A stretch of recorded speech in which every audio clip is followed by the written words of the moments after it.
In this unit, I'm going to teach you about something called GoalSeek. It's a very handy function.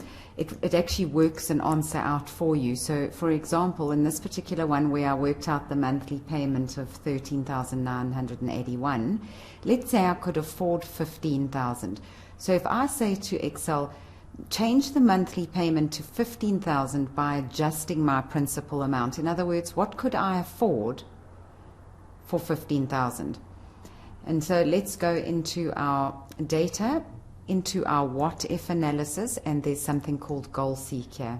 Remember that the cell that it has to change to 15,000 or whatever the case is, it needs to be a formulaed cell. If it's not a formula, it can't change itself. So it always needs to be a formulaed cell. So set this particular cell to the value of 15,000 by adjusting cell B1 and OK. And I let it find a solution for me, and there we go.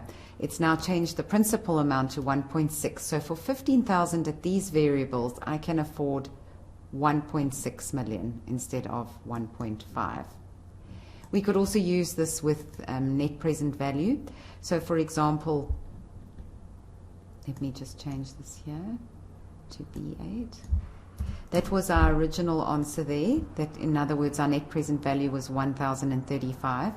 I could say set net present value to 0 by changing the annual discount rate. So in other words, that's my break-even rate. So I'm going to click on net present value. It's fine. It's a formula. It could change.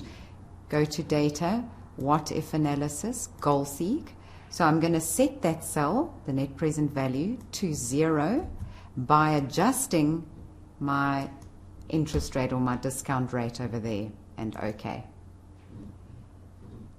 And you'll find if I make that let's just undo that. If I make that one a percentage and increase the decimal twice, at 15.33% is my break even.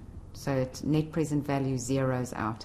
And you'll notice that when we did IRR, it gave me the 15.33, which is my hurdle rate, my break-even rate. So you could use GoalSeek to set NPV to 0 by changing your discount rate if you didn't do an IRR function there. And that's your GoalSeek. Very, very nice function, very handy in budgets. So you want to set a certain cell to a value by changing an expense, for example. You could use it in that context as well.